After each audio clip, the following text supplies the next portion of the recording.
Sejam todos muitíssimo bem-vindos a mais um episódio do videocast Falso Plano em parceria com a Bola TV. Para hoje no menu temos tanto o rescaldo da Vuelta feminina como o começar do olhar para aquilo que tem sido o Giro de Itália, os 3 primeiros dias que ocorreram na Bulgária e agora aquilo que nos reservará a primeira semana onde as primeiras decisões devem começar a acontecer. Como sempre, dá-vos nota para nos seguirem em falsoplano.pt, também no Twitter, no Instagram e demais variadas e variedíssimas redes. O meu nome é Henrique Augusto, sou o estimado moderador deste videocast e hoje tenho comigo Nuno Silva.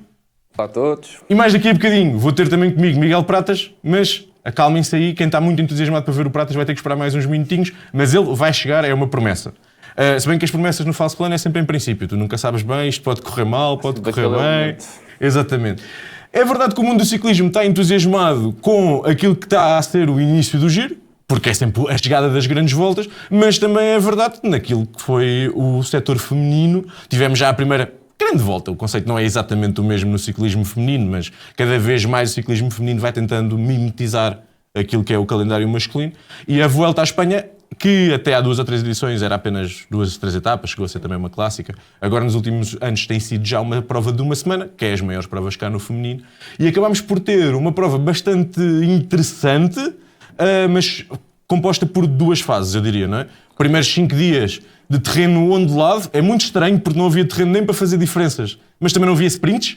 Por isso é que também não havia sprinters, não é? Foi assim uma coisa meio esquisita. E depois os últimos 2 dias que nós vamos abordar à parte, que foram dois paredões a fazer lembrar a Vuelta. Por isso era exatamente isso. Queria pedir para fazermos aqui se calhar o primeiro rescaldo destes primeiros 5 dias. Sim, foram os primeiros 5 dias bastante até curiosos, por assim dizer, porque logo na primeira etapa tivemos a vitória de Noemi Rugg, uma vitória, até diria algo relativamente surpreendente, beneficiou também de uma queda que atrasou Marianne Vos, entre outras ciclistas, e Rugg aproveitou também um pouco esse caos que houve em todas estas etapas, que houve sempre caos, porque havia sempre ciclistas que estavam na frente, depois iam para trás, enfim, foram chegadas muito caóticas ambas, e Rugg triunfou num final punch ao sprint, também aproveitou um mau posicionamento de Kopecky, que começou bastante mal. E diga-se, venceu de forma bastante autoritária e confirma que está realmente a fazer uma época extraordinária. Sim. Uma época que teve no dia a seguir um setback bastante desagradável. É isso. Se por um lado podemos dizer que Rugg ganhou com todo o mérito, mas também teve a sorte do seu lado, porque não teve os mesmos problemas de quedas, como por exemplo teve Marianne Vos. Mas na segunda etapa Rugg caiu, uma queda também algo estranha. Eu penso que ela bate na roda de uma outra ciclista e abandona. Foi uma queda grave, infelizmente, e forçou o abandono da até então líder da prova. Já antes também tínhamos tido a Marianne Vos, que por um problema na clavícula não partiu. Portanto, logo aí perdemos 2 ciclistas muito importantes.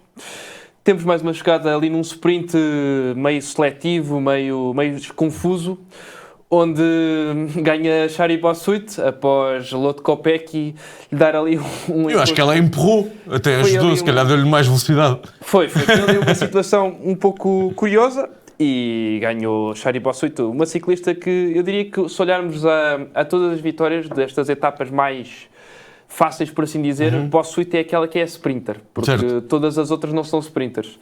Só para verem um pouco também a diversidade que houve aqui nestas etapas. Sim, e dizer também, é interessante, o percurso da Vuelta já pedia isso, mas no ciclismo feminino tu não tens, se calhar, a quantidade de sprinters puras que tens no ciclismo masculino. Mas nem Balsam, nem Vibes, nem... Como é que se chama aquela que mudou de equipa agora, que eu não me estou a lembrar o nome?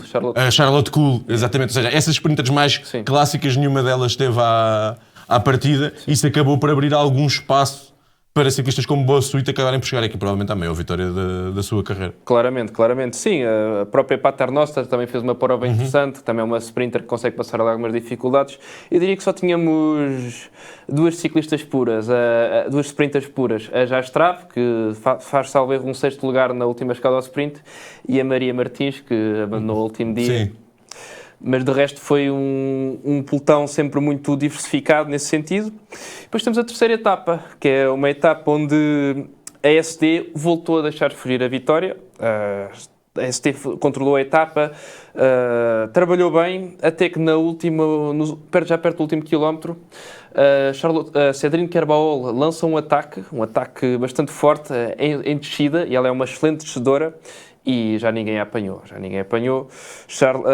Cédrine Kerbaol ganha de uma maneira impecável, mesmo à caça etapas, e Lotte Kopecky faz um segundo lugar.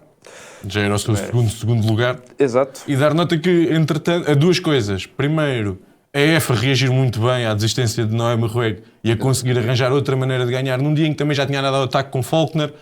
Ou seja, uma equipa... A EF é destas equipas, tanto no pelotão masculino como no feminino, tem bastante personalidade. E a personalidade delas anda um bocadinho à volta desta ideia de atacar e de quase vencê-los pelo cansaço e acabar por vencer. E foi bom acabar por ver esse esforço. Porque eles não têm assim grandes números, não têm assim aqueles ciclistas que são candidatos à vitória, e se torna uma equipa ofensiva bastante diversificada, o que é excelente para o espetáculo. Também dizer que nestes primeiros dias Francisca Coque acaba por chegar à liderança da classificação geral, acabando por bater sempre na trave no que dizia respeito a ganhar uma etapa, mas mostrando sempre muito consistente nos sprints intermédios também, e uma FDG a tentar continuar a marcar a sua presença em prova, mesmo sem a sua líder. Exato. Demi Vollering, e Francisca Coque, que este ano deixou de ser uma ciclista mediana para ser uma ciclista já de topo, não é? Com a vitória em Paris-Roubaix e outros grandes resultados, como na Strade Bianca. Exatamente. Não estou em erro, mais um ou dois. Continuando? Sim, acaba por ser uma ciclista só um aprendiz sobre a Corre, porque nós no início ela fez grandes exibições e pensámos, ok, vamos ter aqui uma gregária de luxo, mas ela depois acabou por provar que também é uma ciclista que consegue ter bons resultados por mérito, porque na Strada é tudo bem, a Vollering teve aquele azar e vários ciclistas tiveram aquele azar, mas depois em Roubaix, por exemplo, é um mérito absolutamente Aqui temos total. a ver as várias derrotas de Lotte Kopecky, que faz segundo por 3 vezes, se eu não estou em erro. Exato. Antes de chegar finalmente ao dia da sua glória, que aqui podemos ver, ela já vinha de verde, quem faz sempre segundo normalmente está de verde, e aqui finalmente ganha e acaba por tirar um pequeno peso das costas num período destes 5 dias que se calhar davam a entender que, sobretudo com a saída de Marianne Vos, poderiam ter sido superior ainda domínio por parte de Lotte Kopecky. Sim, claramente. Acho que Kopecky, de facto, pecou por ser tarde, porque foi uma ciclista que tinha aqui uma oportunidade de ouro para levar praticamente todas as etapas. Após o abandono de Marianne Vos, era a ciclista favorita. Não, eu dei uma sensação, depois de ver os 5 dias, que se a Vos não tivesse caído, se calhar tinha ganho, não digo as 5 etapas, porque é difícil, mas 3 ou 4 dá claramente a sensação que ela teria sido a mais rápida neste Eu diria que pelotão. no mínimo 3. Sim, no mínimo 3. Era isso, era um bocadinho. Eram todas as etapas bem ao jeito de Marianne Vos, mas lá está, Kopecky acabou aqui por conseguir ter a sua vitória finalmente. Apesar de tudo, não é uma prestação má, mas ainda há ali coisas a limar. Nota-se que ainda não é aquela Mas tu sabes que és uma grande ciclista, quando chegas a meio, já ganhaste na Vuelta, já tens 4 ou 5 vitórias, ganhaste a Milan-San Remo e toda a gente diz, não, ela está em péssima forma. E é verdade, está muito abaixo daquilo que, sobretudo quando o terreno empina, ela está com uma incapacidade. Sim. Ela mesmo nesta Vuelta, há 1 ou 2 dias que ela chega a disputar a etapa, mas chega a estar cortada antes, ou seja, há uma incapacidade a subir, que é uma coisa, ou seja, este processo da Kopecky é uma coisa surreal.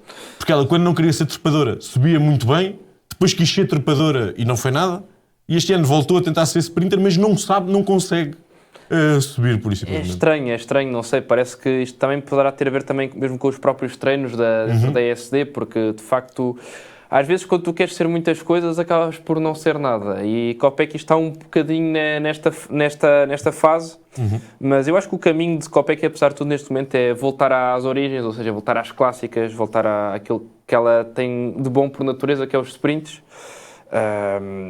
Mas apesar de tudo, acho que ainda não é a mesma Kopecky há uns anos atrás. Não é, sem dúvida. E viu-se a SD com muita confiança nela, constantemente, dia após dia, apesar das derrotas, e felizmente isso chegou a compensar, e compensou de tal forma que no dia seguinte não só podia ter ganho, como decidiu não ganhar para dar à colega, que não é muito habitual tu veres em sprints, não era bem um sprint, era assim uma chegada num pequeno topo, mas acabamos por ter esta misericordiosa Kopecky. É verdade, foi a boa ação do dia da Lotte Kopecky que deu a vitória a Misha Bradwold. A Bradwold também ela é uma boa sprinter, também é uma ciclista que, lá está, não é bem sprinter, é aquela classicómana que também não sprinta mal e que se adapta bem a este tipo de percursos.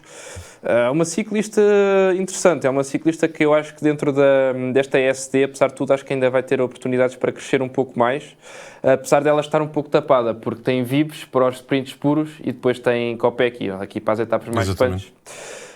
Mas acaba por ter aqui a ter o seu bom momento de glória. Enfim, acho que a ESD no fundo, se olharmos ao que aconteceu na etapa 5, foi o resultado normal, porque nas outras etapas foi tudo o que nós não esperávamos, porque a partir do momento em que a Marianne Vos, a obrigação estava do lado com dela. Brad Wold, com Kopecky, tudo bem para a Ternossa, é uma ciclista interessante, a Koch é uma ciclista interessante, mas... A Koch eu nem sabia, ou melhor, entretanto, este ano já vinhas vindo a descobrir, mas esta ponta final dela não era algo que eu tivesse pleno conhecimento, e acho que é algo que ela desenvolveu com a chegada à nova equipa. Sim. Ela já tinha feito um outro bom resultado, lembro-me naquela corrida da Holanda, no CIMAC, já há uns anos, que ela também já se tinha intrometido nos sprints e feito um bom resultado, mas a sprintar a esta velocidade é claramente algo que ela está a evoluir e é um trabalho que desenvolveu dentro da FDG. Isso na etapa 4 deu Kopecky, na 5 deu Misha de Vredel, na 6 continuou o domínio da SD. Vamos agora entrar exatamente nestes que foram os 2 dias decisivos. Primeiro, com a etapa de sexta-feira, com a chegada a Las Praeiras, praticamente uma etapa unipuerto, sem grandes dificuldades, até chegares àquele muro de 4 km a 12%, com picos de 23.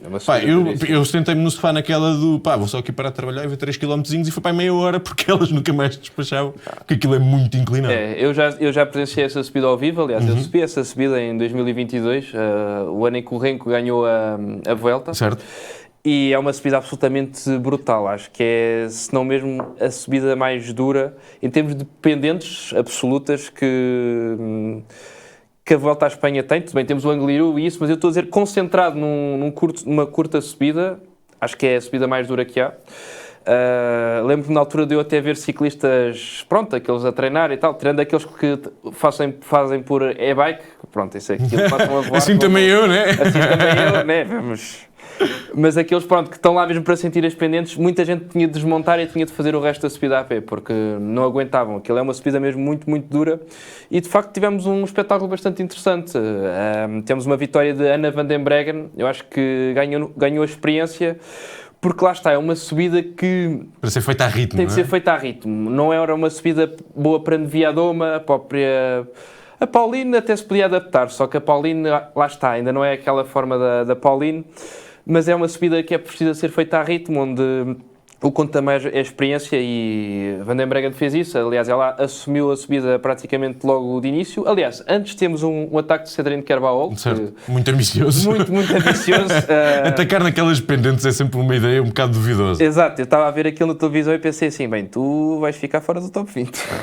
Porque foi mesmo muito, muito ambicioso. Mas pronto, também é de louvar, às vezes é uma atitude ambiciosa. Deixa-me só interromper-te, porque, tal como tinha sido prometido, temos aqui Miguel Pratas connosco. Às vezes há desafios que surgem e que acabam por nos obrigar a aumentarmos um bocadinho esta flexibilidade, mas chamando desde já a conversa, o Silva estava a dizer, e bem, que foi uma vitória da experiência por parte de Anna van den Breggen, que acaba por arrancar, meter o seu ritmo, a fazer se calhar lembrar os tempos mais antigos do seu domínio. Mas antes de irmos a Van den Breggen, que foi claramente o grande destaque lá para aéreas, eu queria te perguntar, porque as outras veteranas, digamos assim, acabaram por fazer um bocadinho de marcha atrás, quer Ferrand-Prévot, quer Neviadoma, que era se calhar a grande favorita à partida para esta prova, basicamente deram falta de comparência, não é? Sim, desculpem o atraso, eu vim no comboio da Pauline Ferrand-Prévot, por isso é que aconteceu isto. Mas pronto, é verdade, foi um dia em que a veterana Anna van den Breggen voltou a ter uma grande vitória na carreira, a maior vitória da carreira dela,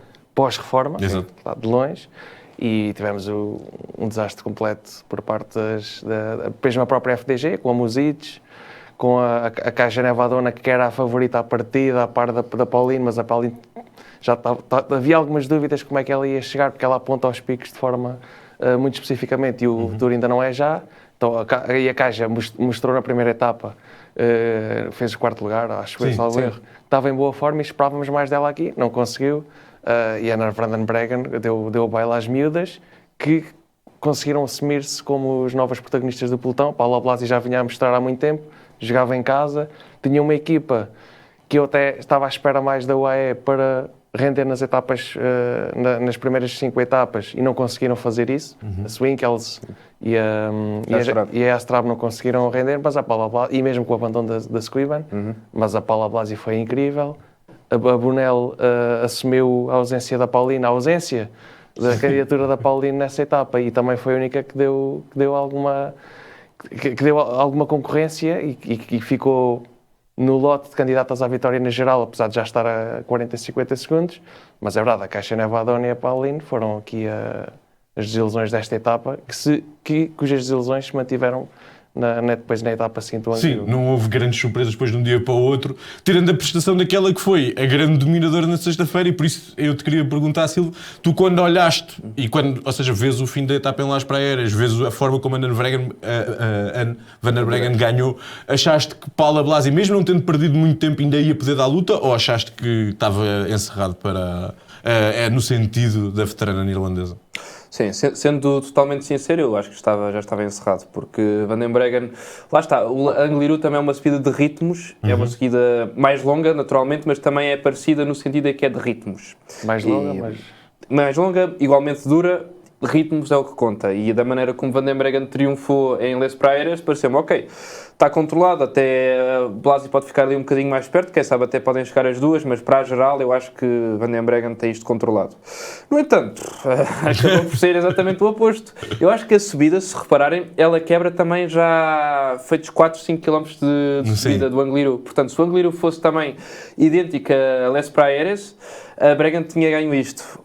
Só que não, o Angliru era muito mais quilómetros, e a Van den Breggen aí quebrou, e quebrou bem, porque chegou a ser ultrapassado depois por Brunel, por Stiassny, que faz uma prestação absolutamente incrível, por Berthet também. Até pela própria colega de equipa. Depois ela acaba por ultrapassar, mas sim, chega a estar atrás. A Valentina Cavalar, exatamente. E pronto, enfim, acho que o grande destaque acabou por ser Paula Blasi, porque é uma ciclista que... É assim, os espanhóis já tiveram grandes talentos. Estamos a falar de... Após a reforma de contador, falava-se de Henrique Mas, falou-se também de Mikel Landa, Carlos Rodrigues, Juan Ayuso... Está tudo a sair ao lado. Está tudo a sair ao lado e acabou por ser quem? Acabou por ser Paula Blasi. É uma ciclista que, de facto, já sabíamos que tinha muito talento, mas... eu olhava mais para ela como uma puncher, uma ciclista que se adapta bem àquelas subidas duras, mas curtas. Já tinha andado bem na Romandia ou na Suíça, eu acho que foi na Romandia. Foi na Romandia aquela vez que eram só 50 ciclistas, porque houve asneira e elas acabaram por ser muito poucas, e eu atribuí os bons resultados dela um bocado também ganhou o Urska, né? Ou seja, também não ficaste... Percebeste que não era um lote particularmente perigoso. E aqui se calhar até pensávamos que a Squiban podia fazer podia ser protagonista, depois abandonou, né? Acabou por abandonar. Portanto, imaginem se tivessem as duas. Se calhar a coisa até ia correr mal porque... Certo, às vezes é mais simples. A Squiban é uma ciclista que se adapta também a este tipo de... Não, mas eu achei muito engraçado. Eu acho sempre giro quando os atletas falam e depois têm a capacidade de entregar na estrada. Ela, antes da volta, disse logo que vinha para o pódio. Quando a maior parte das pessoas que veem ciclismo olham para ela mais como uma puncher do que propriamente como uma trepadora. E esta era uma volta... Ok, os poncheiros podiam brilhar nos primeiros dias, mas era para trepadores nos últimos 2. Não há nada para mais trepador do que o Angliru, não é? É para trepadores. Ela à partida até era o plano C, porque também havia a Mavi Garcia. Sim. Exatamente. Exato. Já a dar as últimas. Mas ela não achava isso. E é isso que é interessante, não é? Ou seja, ela já entrou... E acho que é a primeira espanhola a vencer na Vuelta. A primeira espanhola a vencer uma grande volta. Teve azar que ganhou no dia que depois os jornais é El Clássico, não é? Por isso acabou por não ter todo o destaque que se calhar poderia ser merecido. E também sabemos que o ciclismo feminino não tem a mesma dimensão, mas por exemplo o ano passado o L'Equipe fez capa quando a Ferrand-Prévot ganhou o Tour. Paula Blasi é então o grande destaque, não é? Ou seja, a forma até como ela geriu a subida do Angliru, em que ela percebe que tem a geral mais ou menos controlada, apesar das distâncias serem sempre pequenas, pelo menos em comprimento, não é? Em tempo, às vezes era um bocadinho maior. Mas vê a etapa depois fugir pela chegada de Petra, que já lá vamos a seguir.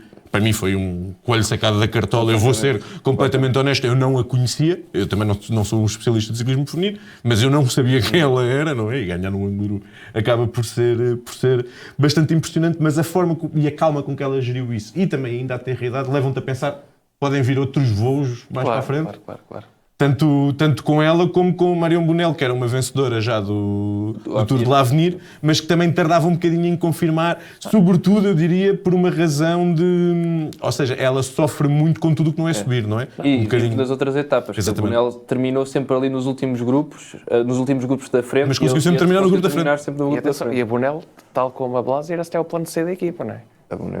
Sim. Pelo menos o B. Pelo menos o B. Sim. Para fechar então, só para pedir-vos um bocadinho qual é que é o significado disto, não só para o ciclismo espanhol, como é que olharam para a Vuelta, como o futuro daquilo que pode ser esta nova coqueluche que se afirma primeiro na primavera e depois confirma na Vuelta, que é a Pala Blasa. No fundo é isso que eu disse, que os espanhóis estiveram um pouco reféns de um grande campeão após a reforma de contador, e estamos a falar de uma ciclista que ela, salvo erro, tem 23 anos, certo. Portanto ainda tem muito, muito potencial. Se ela continuar com estas exibições, estas prestações, pode fazer frente a Demi Vollering, que é mais velha, e poderá ser, quem sabe, até sucessora, é perfeitamente possível. Estamos a falar de uma ciclista que, já quando ganhou a Amstel, foi uma surpresa. Agora ganha a Volta à Espanha. Vamos ver também o que é que ela poderá fazer no Tour. Acho que... Eu acredito que ela talvez não vá para a geral. Ou seja, é preciso ter a noção que esta Vuelta, neste sítio do calendário, acaba por não atrair as principais em melhor forma. Ou seja, mesmo o facto de vencer Petra a última etapa no Angliru mostra que sim, certo. passa-se alguma coisa e que os picos estão em sítios diferentes para diferentes e temos ciclistas. Aos Stolaz a fazer, por exemplo, quarto lugar. Ou seja, temos uma série de resultados bastante inesperados, pelo que eu não quero extrapolar demasiado em relação às capacidades dela enquanto trepadora e voltista. Em relação àquilo que é a qualidade dela, acho que está mais do que... A primeira vez que me lembro dela a aparecer foi até ganhar uma crono na escalada, já não sei onde é. Era esta da Romandia. Estamos a falar da Romandia, sim. Mas lá está, contra 50 ciclistas, e muitas delas nem sequer eram ciclistas de topo. Eu lembro que não levei no Fantasy e o Nuno Gomes disse: tu não percebes nada disto. A Blasi é sempre para levar, e eu desde aí levo sempre, não tenho discussão nenhuma, e digo que não tem corrido mal, diga-se de passagem.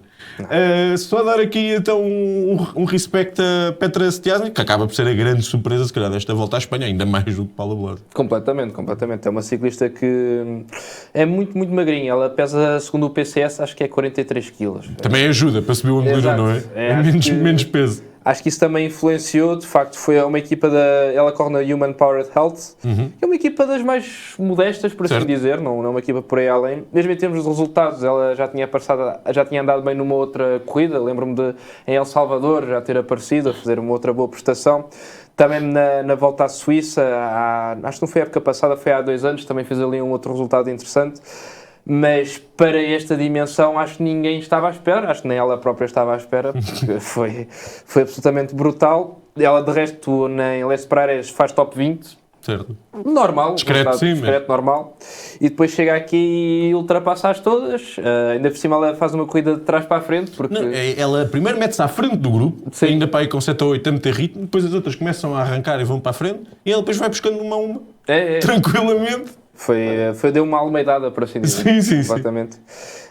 E também dizer que esta Human Power Health acaba por meter 2 ciclistas no top 10, porque a própria Bárbara Malcotti também consegue terminar dentro do top 10. É um ciclista interessante para o giro, acho que também pode fazer um bom resultado lá. Mas pronto, basicamente dizer que neste tipo de subidas muito duras, de facto, claramente há primazia para as ciclistas mais magrinhas, mais baixas também, mais leves. Eu não percebo muito de física, mas se fores mais leve é mais fácil subir. Basicamente é isso.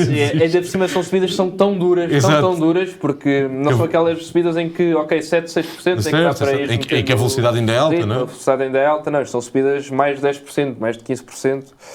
E aí, quanto mais leve tu fores... Acabamos de falar das ciclistas mais leves do pelotão e vamos passar para a Itália não exatamente, para a Bulgária, para os ciclistas mais pesados do pelotão, porque o primeiro dia foi uma disputa entre os principais sprinters. Sim, o primeiro dia tivemos uma etapa ao sprint, como era de esperado. Uma etapa ao sprint que eu, apesar de tudo, não gostei muito da chegada final. Acho que a estrada era estradas muito estreitas, enfim, aquilo estava... Assassina completamente. Não fez sentido. Ou iam cair, era óbvio, não é? Não fez absolutamente sentido nenhum. Estas regras, quer dizer, às vezes parece que abusam nos castigos e nas regulações, e depois nestas provas que toda a gente vê, está toda a gente atenta, acontece isto. Não, é que aqui nesta altura, para começar, tem isto dos pés para fora nas baias, que é uma coisa que sempre me fez muita confusão, que é mesmo a E pedir que isso já nem se usa, para dar a asneira. Sim. E depois a estrada super estreita num primeiro dia em que toda a gente quer estar na frente e acabamos por ter um sprint disputado por 15 ciclistas, talvez. Pois, talvez. Em que temos aqui um grande trabalho. Eu, por acaso, não sei quem é o Stuyven. Ali é o Valcheiro. Não. O Valcheiro está na frente a atacar, mas quem está a fechar, a atacar. É aquilo que se chama o reverse lead out. É o Van Gestel, acho eu. Eu por acaso tinha ideia que era o Stuyven, mas não tenho a certeza. Que deixa a Manhã na posição ideal. Stuyven, sim. Mas desse nota também, Milan também estava na posição ideal. Ou seja, não ganhou por... não teve pernas. Ele deu ali uma desculpa que tem a sua validez, mas não tem ao mesmo tempo. Porque ele já, um pouco antes, nos últimos quilómetros, houve uma altura em que ele quase caiu numa rotunda. Foi ele e o Consoni quase caíram e perderam bastantes lugares, e depois ele teve de andar a fazer piscinas e o comboio da Lidl não funcionou muito bem. É verdade, mas mesmo assim o Milan é um daqueles dos top 5 sprinters e tinha a obrigação de fazer melhor. Acho que quarto lugar não é um bom resultado.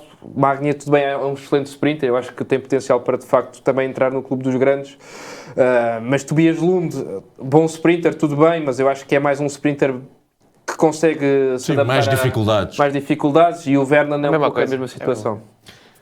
Manhã Pratas foi entrevistado por ti e dar nota que é um homem que só se dá bem em grandes corridas, ou seja, na volta ao Algarve e na volta à Itália. Entretanto, correu Milan-San Remo e coisas assim, a Flandres, mas isso também não tem interesse nenhum. Não tinha tanto interesse por ele. É verdade. Ele no Algarve foi dono e senhor dos sprints. Aqui a coisa também lhe está a correr bem.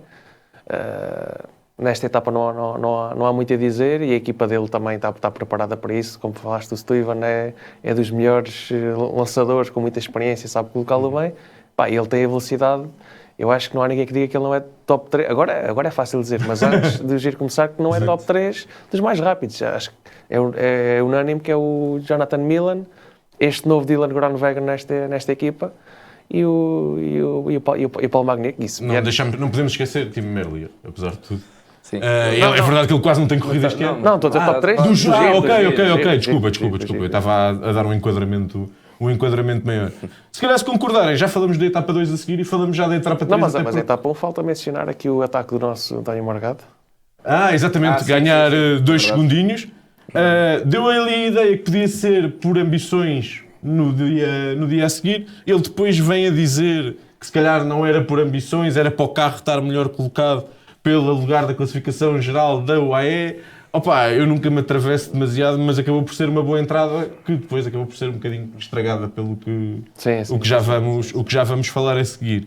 Eu propunha, como estava a dizer, em vez de falarmos 1, 2, 3, falarmos já da 3, porque tem uma ligação grande com esta, foi uma etapa do mesmo estilo, um sprint sem grande história, no sentido em que foi relativamente... a etapa em si foi relativamente simples, embora esta de hoje até tenha tido, até ao último quilómetro, fuga, mas no fim acabou por dar vitória para o mesmo homem.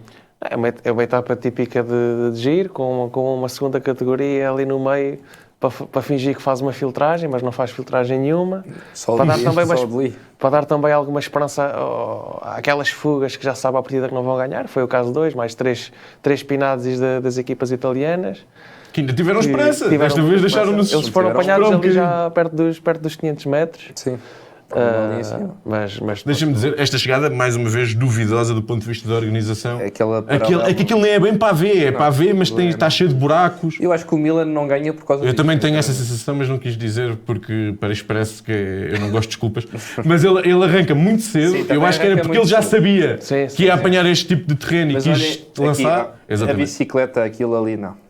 E aqui, este foi um belo sprint, diga-se, ao contrário do primeiro, este foi um bom sprint. Eles chegam os 3 em meia roda. E até tens um momento de giro, e depois o Magni até fala disso na entrevista final, não sei se vocês viram, que ele diz, eu levanto-me para festejar porque eu estava a correr contra o Milan, e depois é que vejo estar o Groenewegen do outro lado, e fico naquela do oi, e depois dizem-me no rádio que eu ganhei, pronto. Assim está bem. Pratas, se uma pode ser porque houve queda, porque houve isto, tipo de lançamento, etc. 2 seguidas, em princípio, é porque é o que está mais forte neste momento. Sim, é porque é o mais forte e é porque eu não o levei na Fantasy. Também não levei. Mas sim, não há muito a dizer. Ele fez o correto, foi na roda do maior candidato, que era o Jonathan Milan. Certo. Tem com mais currículo no giro, com a melhor equipa, na minha opinião, para lançar. Ele seguiu a roda dele, fez bem, temporizou bem o sprint e conseguiu vencer. Mas lá está, notou-se bem quando ele terminou o sprint. Ele levanta-se e de repente, está alguém, será que... mas não deu hipótese e acabou por ficar o Groenewegen, e ficou em segundo, ficou em terceiro. Exato. Sim. As imagens de frente muitas vezes são bastante enganadoras em relação ao quão perto é, mas este foi realmente um sprint perto. Tu tocaste em Groenewegen e se calhar não ia te pedir um bocadinho. Ele acaba por estar fora do primeiro sprint por queda. Sim. Ou seja, quando nós vimos ali as imagens em que esbarra completamente e fica parado o pelotão, ele era da primeira linha dos que não foram. Outro nome ficou fora também, Groves, e hoje também não voltou a sprintar. Não sei se estará bem fisicamente, ele parecia bastante... Parece estar muito ofendido. a estar bastante afetado. Vai se calhar tentar manter em prova a ver se daqui a uma semana ou daqui a algum tempo poderá ter melhor forma, mas Groenewegen hoje já de volta e acaba até por dar a sensação que quando se cruza a média era ele o mais rápido. Sim, também fiquei com essa sensação. Sim, é um ciclista que até está com o ombro deslocado, porque na primeira etapa ele caiu e, enfim, esteve ali no vai, não vai, se podia abandonar, mas felizmente não é algo que o impeça de pedalar, e pedalar bem, como nós vimos. E nesse sentido acabou por ser um excelente resultado que soube a pouco. Porquê? Porque foi um Groenewegen que muito rápido, e acho que mais 50 metros ele era capaz perfeitamente de conseguir bater quer Milan, quer Magnier. Apesar de tudo, é uma boa esperança para os Rockets, porque os Rockets, eu sempre defendi muito este comboio dos Rockets. É um bom comboio e com o passar do tempo, se não houver muitos azares, ainda vamos ter algumas etapas planas, e eu acho que Groenewegen vai continuar a estar na disputa. E neste momento eu acho que temos aqui estes 3, 4 ciclistas que podem ganhar etapas ao sprint, que é o Milan, o Magnier, o Groenewegen também entra, e o Tobias Lund, que hoje não conseguiu estar no sprint, mas eu acredito que ele vai estar em mais outras situações. Não para ganhar, mas só destacar aqui o Mads Mikkels. Exatamente. Acho que fez dois top 5, quinto. sim. E com o pelotão que estava aqui não era esperado de tudo. Nada. E uma equipa que não tem nada especialmente para ajudá-lo, e ele também estava a fazer uma época muito fraquinha, já na época passada também não conseguiu, e agora chegar aqui com estes dois resultados é bom sinal, e às vezes há surpresas, como tivemos o Casper Van Nuuden no último ano. Nunca se sabe, pode ser um nome que pode surpreender numa chegada mais caótica. Não, e deixa-me dizer que se houver 1 ou 2 dias, como eu conto que vai acontecer ao longo da corrida, em que ou a Alpecin de Groves ou a Decathlon de Tobia tentem endurecer um bocadinho mais a corrida, o Mads Mikkel é um ciclista que pode ter essa capacidade de passar, quando se calhar Groenewegen e Milan são ciclistas com mais dificuldade, porque eu acho que isto é um cenário que nenhuma destas duas etapas era propícia a isso. Mas eu acho que vamos ter etapas no futuro, e já a etapa 4, onde eu acredito que haja equipas destes sprinters mais versáteis que vão tentar deixar este top 3, que parece o mais rápido, Groenewegen, Milan e Magnier, mas que são mais frágeis, a subir para trás, e é aí que eu acho que, por exemplo, Tobias pode efetivamente ganhar. Claro. E onde? Depois aí abre-se mais o leque de ciclistas que pode vencer. A etapa 2, a etapa de sábado, acabou por ser mesmo a etapa com mais história. Não sei se queres começar pela parte, se vamos cronologicamente e começamos pelas quedas, ou falamos da corrida e depois falamos das quedas. Como é que tu preferes fazer, Pronto? É como quiseres. Então vamos começar pelo lado, se calhar. Não meteste vídeo disso? Meti o vídeo da queda, sim senhora. Não é um vídeo particularmente bonito, mas é importante para nós percebermos aquilo que aconteceu. Já se tinha avisado que a colocação para aquela subida ia ser de veras intensa. Teve a chover, também nunca ajuda, e a verdade é que como é que se diz? Quando parece um pato e cheira a pato e não sei o quê, é um pato, e aqui cheirava a queda, parecia que ia dar queda, e efetivamente acabámos por ter uma queda, e uma queda bastante feia. Note-se ali, sobretudo os ciclistas da UAE, quase ficou sem equipa. Sim, só o Christian que se safou. E foi logo naquela curva em que a proteção não tem a parte de baixo. Exatamente. E o malta que enfiou-se lá. Vendrame também. Não, e tu tiveste a UAE, basicamente fica sem se calhar os seus 3 principais, não, 3 dos principais ciclistas, os 2 principais, eventualmente, Jay Vine e Marc Soler abandonaram imediatamente. Adam Yates não arranca no dia a seguir. Morgado. E o Adam Yates também devia ter abandonado imediatamente. Sim. Aliás, está mal a nível de protocolo ele estar naquele estado, arrancar com o mesmo capacete e tudo. E ele devia-se claramente que não estava em condições. Este vídeo aqui é do Instagram da Jake, ou seja, está a dar mais destaque naturalmente a Vendram, que era um dos favoritos à etapa. Também acaba por terminar a etapa na última posição, mas também não arranca no dia a seguir. Outros destaques das quedas neste dia tivemos Derek G, que perdeu 1 minuto. Buitrago, exatamente, que até vinha com bastante ambição de classificação geral e acaba por ser obrigado a abandonar também. Jonas Vingegaard esteve ali mesmo no limite para cair. Às vezes parece que estes grandes campeões são ali protegidos por alguma coisa diferente. E Morgado, que acreditamos nós era um ciclista que se ia adaptar ou que se podia adaptar bem a esta subida. E quando vemos quem é que ganhou, não vamos já dizer, mas quando vemos quem ganhou, pensamos é o mesmo tipo de ciclista e ele ia estar lá para disputar o sprint, muito provavelmente. Dizer, ou seja, isto não há bem como dizer isto sem parecer mal, mas a UAE, tão desfeita como ficou, dá mais liberdade ao Morgado, que dizia que ia trabalhar bastante. Ou seja, acredito que vamos ver muito, assim, ele esteja em condições ao longo das próximas semanas, porque o Jan Christen não deve tentar a geral, não é? Eu acho que não, mas... Mas pode tentar a camisola rosa. Não, sim, isso eu acredito sim, mas já na etapa 5. Ficar no top 10 da geral, eu acho muito pouco provável que o Christen fique. Embora é um ciclista que tem talento, tem potencial para haver uma surpresa, o Christen pode ser uma surpresa, mas... Eu acho que as montanhas duras ainda estão por aí. Sim, ele ainda está também por se descobrir, porque ele ainda não teve assim etapas onde se andasse destas montanhas muito, muito duras. Mas à partida eu acho que será mais um ciclista também para caçar etapas, aquele combativo. Sim, eu acho que agora vai ser ele, vai ser Morgado, depois quem é que sobra mais? O Bjerg. O Narvaez também não desistiu ainda. Também não desistiu, mas também tem andado discreto. Aqui temos o Morgado também bem rasgadinho. Ele disse que estava com dores, mas que não eram dores para desistir. Disse naquele jeito dele muito normal que ele diz as coisas. Dói, mas pronto, não vou desistir. Exato. Por isso aí continuamos. E também falaram um bocadinho do Jayvine, porque acho que foi o primeiro ciclista a cair, o Jayvine. Estranho também, não é? É um ciclista que, quando nós dizemos, casarado, mas eu acho que às vezes não é sim, é vezes a mais para ser azar. Destaque que tu há bocado quiseste mencionar isso e depois eu acabei por passar por cima e acabámos por não dizer isso. A Morgado, com os segundos de bonificação que ganhou no primeiro dia, não era líder da Juventude, mas foi para o segundo dia com a camisola da Juventude. É sempre um momento interessante. O líder da Juventude era Magnier, mas Magnier, como era camisola rosa, acabou por não usar essa camisola. Depois chegamos ao momento, se calhar mais interessante destes primeiros 3 dias, que é o ataque de Vingegaard. Como é que vocês estavam à espera que o Vingegaard atacasse, sequer? Não, mas a verdade é que isso já aconteceu, já tem acontecido cada vez com mais regularidade ultimamente. Ele não tem este perfil, mas está a querer mostrar isto. Portanto, acaba por não... Claro, ninguém esperava, isto não há uma chegada para ele, mas começa a ser mais habitual e eu acho que ele se quer assumir realmente como o Pogačar não está, mas eu vou fazer o papel dele e tenho que considerar como estrela.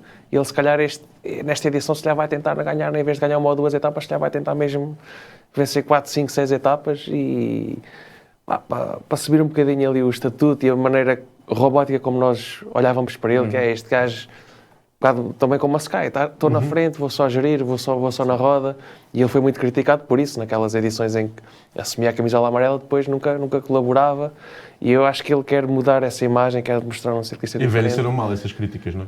Ele tinha que levar com o Pogačar e aguentava-se a malta e dizia então, mexe-te lá. Mas já aconteceu em corridas de uma semana, ele vencer etapas que não eram para ele, que eram assim mais punchy, e ele já está muito evoluído nessa parte, agora...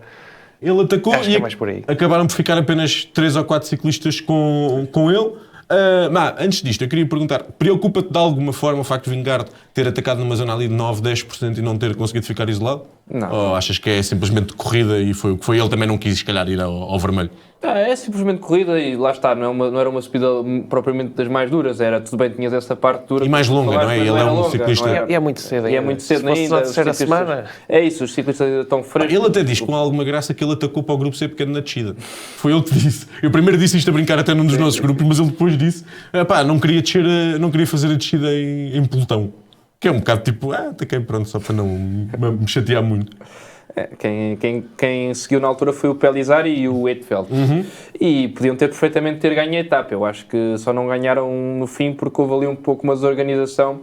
O próprio Eidfeld dos 3 era aquele que tinha mais sprint, devia ter feito mais. Acho que ficou muito tempo ali na expectativa. Depois chegou o Christen e aí ficou tudo desorganizado. E depois temos aquela bola de neve, por assim dizer, que originou naquele sprint de um lançamento excelente de Cristian Scaroni. Deixa-me só dizer, desculpa, deixa-me só dizer uma coisa. Que era, Vingegaard mostrou-se claramente disposto a trabalhar, se calhar, 70% naquele grupo. Mas a partir do momento em que entrar no último quilómetro, disseram não é 70, é 100. Pois. E ele disse, se é para vos levar a ganhar, então também não. Porque ele vinha a trabalhar muito mais que os outros. O Van Aert, até já há vídeos dentro do carro a dizerem para ele não passar. Que não faz sentido nenhum. Eu também acho que não faz sentido. Segurava um top 3 no limite e ele provavelmente é o ciclista com mais kick ali. Ok, que aquilo havia uma subidinha, ele podia ter medo de perder, mas ele se não trabalhasse, o Vingegaard não os ia levar, não fazia 100%, não fazia. Ou seja, ele bastava fingir que passava um bocadinho na frente e eles tinham avanço suficiente para ganharem. Eles não ganharam porque pararam. Sim. E porque atrás... como tu vinhas a dizer muito bem, ainda antes de Scaroni, se eu não estou em erro, é Harold Martin Lopes, que vem a comandar o pelotão. Depois há uma série de ciclistas que tentam fazer a ponte, entre eles Kristen, Romo também, e mais um ou dois. E depois aparece essa dupla da Astana que tu ias mencionar e que são os grandes protagonistas do dia. Sim, já. Aliás, antes do ataque de Vingegaard, tivemos o ataque de Christian Scaroni, que a Astana põe-se a meter ritmo com o Ballerini e depois vem o Scaroni que faz logo ali um primeiro ataque, faz logo ali uma primeira seleção. Acaba por não dar em nada e depois agora aqui nesta parte final tivemos um lançamento excelente de Scaroni para o seu colega o Tomás Silva. Não deixa de ser curioso e também um pouco de louvar Scaroni, italiano, à partida íamos pensar, ele também tem um bom kick. Também era uma boa aposta. Eu acho que se eles têm feito ao contrário, tinham ganho na mesma. Eu também estou com essa impressão, sinceramente. Mas, apesar de tudo, o Tomás Silva tem ali um bocadinho melhor de sprint, que isso é verdade. E ele depois, na entrevista, diz que não, que era para o meu colega, porque o meu colega é mais rápido que eu, então... Não, temos aqui este momento em que Vingegaard é apanhado com Pellizzari, com Kristen, com Romo, sim, como vinhamos a dizer. Ali atrás, sim. Exatamente, Harold faz a ponte. E depois, deixem-me só dizer que eu festejei bastante esta vitória porque achei que era o Scaroni que tinha ganho. Eles temporizaram isto. Pois foi à perfeição. Não, mas o Scaroni tem aquele bigode que o distingue, também tem aquela maneira de falar muito. Sim, mas eu a esta distância... E foi giro também o festejo que ele vai agora fazer. A foto que vamos mostrar em seguida está, sem dúvida nenhuma, espetacular. Ele levou um cartão amarelo. Claro, que é daquelas coisas. E depois há aquelas chegadas ao sprint na primeira etapa. Note-se que isto foi mesmo no limite. Florian Stork e Ciccone estavam lá mesmo na luta. Scaroni, que até é um ciclista que tem mais estatuto do que Silva, acaba por vencer e não só vence como depois festeja, como estavas a dizer. E depois tu ias dizer do cartão amarelo. Sim, o festejo acho que não causou assim grande perigo, na verdade. E não é bonito, não é? Ou seja, lindo, isto promove o desporto, é o contrário. Esta imagem é fantástica. Exatamente. É uma imagem brutal. E agora corre o risco de acontecer qualquer coisa e levar outro cartão amarelo e aí sai do giro. É verdade. Pronto, ou seja, a UCI que se preocupa com tanta coisa que não se devia preocupar como isto. Atenção, eu acho que se o ciclista não for minimamente cuidadoso, sobretudo em sprints massivos, isto pode ser perigoso. Agora, há outras formas de penalizar isto sem ser não podes festejar as vitórias do teu colega, que é um conceito meio esquisito. E foi, sem dúvida, uma grande vitória do Silva. É verdade. És tu? Sim. Estás contente? Syriza perdeu na volta ao Azerbaijão, mas por outro lado ganhou o Silva aqui. É verdade. Foi uma vitória de um ciclista que ganhou a volta ao Ainá. Exatamente. E que já ganhou em Portugal também, não já? O Tomás Silva... Eu acho que ele já ganhou no Alentejo ou alguma coisa assim. Alentejo, sim, eu penso que sim. É um ciclista muito interessante. Ele, o ano passado, corria na carra rural. Lá está, adapta-se muito bem a este tipo de percurso. Sprinter trepador? É um sprinter trepador, é um puncher. Um ciclista que, já agora, ele segue a minha página no Instagram e eu mandei-lhe uma mensagem a desejar os parabéns e eu na altura dei-lhe 2 estrelas na minha previsão e dizer assim, mas eu devia ter dado mais estrelas, desculpa. Eu acho que teres dado 2 já não foi nada mal. Responde-me com os bonequinhos a rir-se, depois faz assim a saudaçãozinha à militar. Também foi muito engraçado. É um feito para o Uruguai, de facto. O ciclismo uruguaio está de parabéns e podemos dizer que neste momento é o segundo maior ciclista uruguaio. Claro. Ainda há há quem não saiba, mas já houve ciclistas uruguaios vencedores de grandes voltas, não é? Nomeadamente. É grandíssima. Nomeadamente é grandíssima. Terminado assim, aquilo que foi a nossa estadia na Bulgária, não foi particularmente super entusiasmante, mas cumpriu. Foi um início de grande volta. Sim. Temos bons sprinters à partida e vimos eles a lutar entre eles. Tivemos um dia mais agitado e interessante.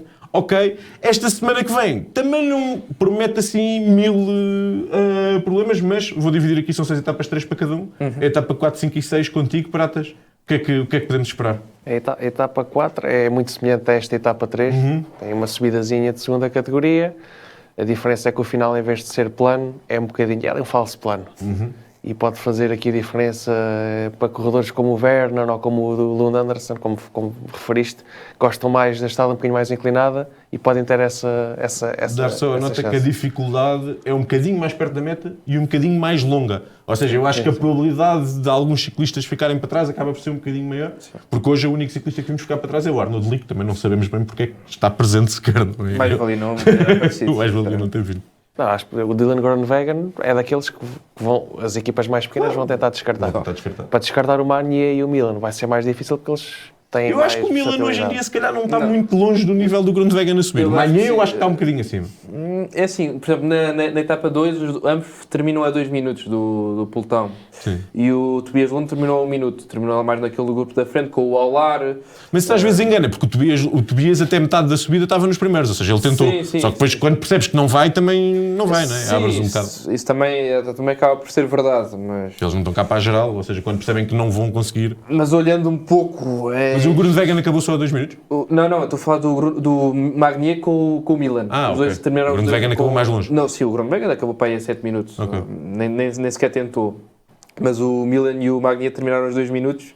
Mas sim, acho que o Magnier, apesar de tudo, tem ali um bocadinho mais de capacidade de montanha do que o Milan. O Milan, no passado, já o vimos a fazer até algumas boas prestações a subir, mas este ainda não está a ser o caso, como tu disseste, e bem.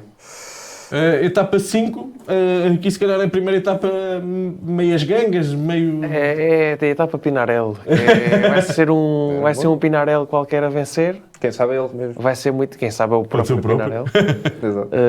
Acho que é por aí, é uma etapa muito ondulada, com aquelas subidazinhas de terceiras categorias, segundas categorias, subidas pequenas, e que vai dar para um ciclista com esse perfil. Vai ser muito difícil adivinharmos, e acaba em plano, portanto, a partida poderá ser um sprint reduzido, assim, a rapaziada que nunca venceu este nível e que... Eu acredito que vai ser talvez até a primeira fuga deste Sim, giro sim, a vingar, sim, muito provavelmente. Dar nota que a cerca de 30 km da meta há uma subida de 6 km a 9%, ou seja, se por acaso alguém quiser, dá para brincar, mas eu também acho que não vai acontecer nada. É isso que eu queria também só dar um pequeno parênteses, porque se vimos Vingegaard a fazer isto ambicioso na segunda etapa... Mas era mais perto da meta. Mas tudo bem, mais perto da meta, é verdade. Mas mesmo assim, esta é uma subida mais longa e mais dura. Ele se quiser ficar sozinho Ele, aqui se fica. quiser- Isso não está, Se quiser tentar não uma me parece gracinha para o gachar, é uma boa etapa.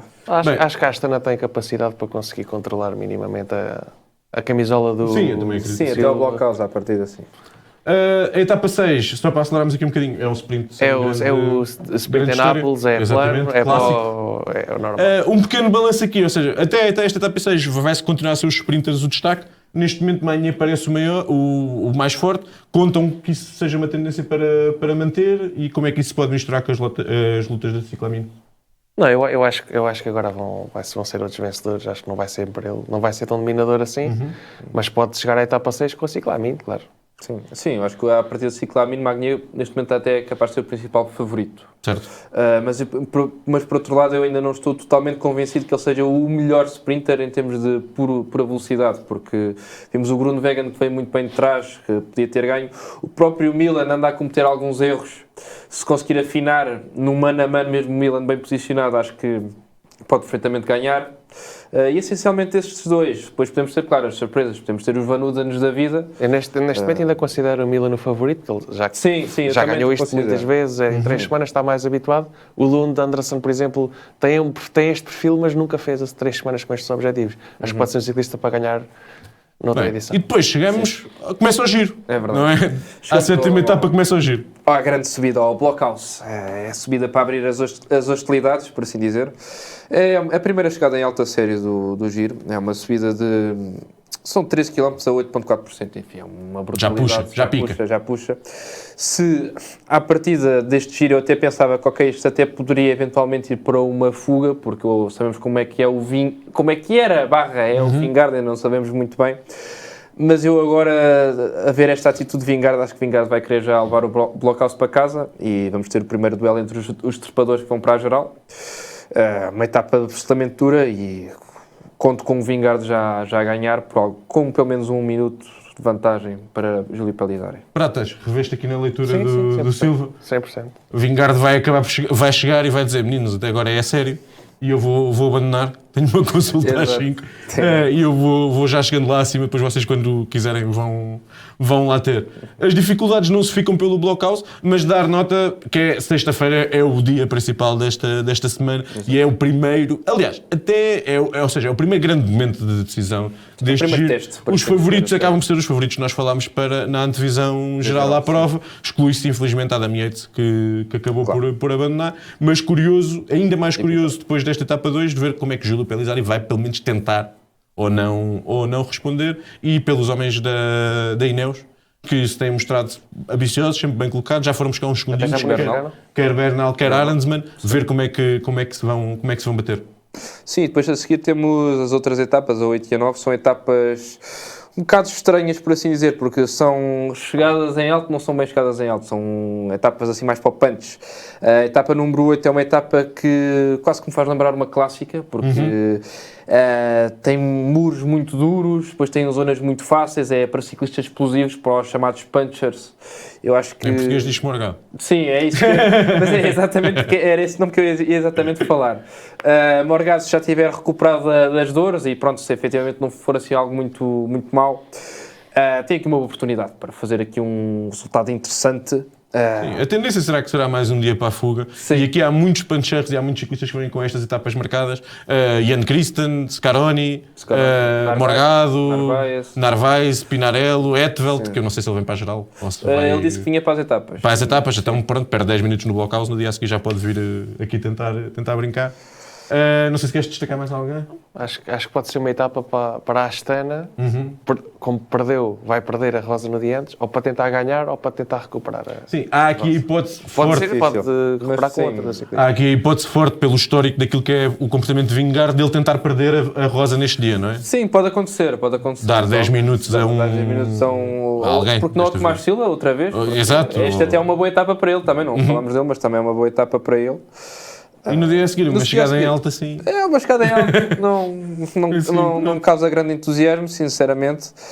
Uma subida de 10,8 km a 5,8%, enfim, não... Parece mais uma etapa para fuga, sinceramente. Não vejo assim grandes chances dos ciclistas da geral a poderem disputar, porque não é uma chegada que causa assim grandes dificuldades.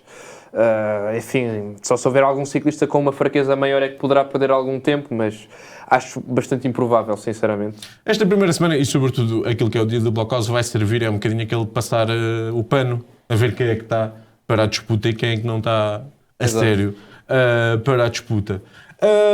Fechamos por enquanto o giro, voltamos a falar no próximo domingo com o rescaldo do que foram estes 6 dias e depois com a antevisão do seguinte. Temos aqui 3 minutinhos, eu sei que tu querias falar um bocadinho daquelas corridas que só tu é que vês.